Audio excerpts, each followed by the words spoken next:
Bunlar kapıyı açık bırakmışlar bu şerefsizler. Kır gel. Sessiz ol sesini çıkarma içeri gireceğiz şimdi. Kimse var mı?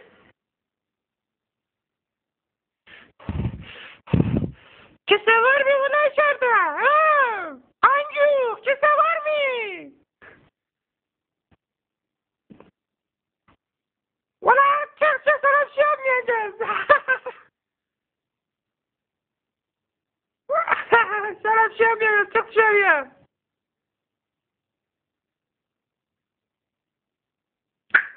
Ulan o neydi ulan uy ana uy öldüm vay ulan ne oldu sana ulan ne oldu ulan beni vurdular vay öldüm ana ulan çık dışarı hayvan oğlu hayvan çık dışarı sen kimsin ulan sen ulan o ne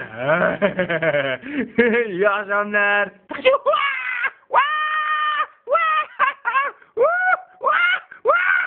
Yaşasın vurdum tam 12'de. Git çabuk git onu yakala o kancuğu yakala. Yakala o kancuğu. Çabuk kalk.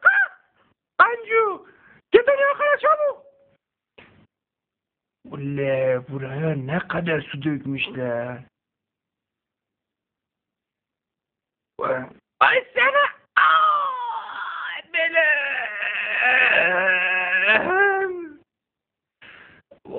Şerefsiz. Şimdi sen yakalayacak.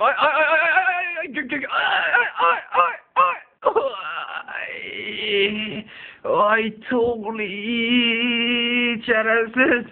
Ay benim. Ay ya Allah.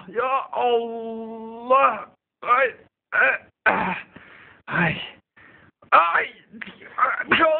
boş ver.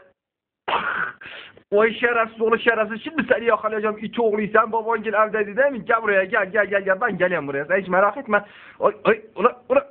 Ulan. Düşeceğim ulan.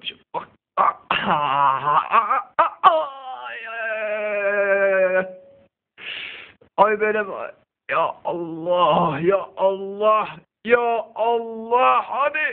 Hadi kalktın. Hadi. De ya Allah kahretsin ya Rabbi şükür. Şimdi geliyorum ama bir yere gitme. Kapıyı kırayım gelin. Hadi.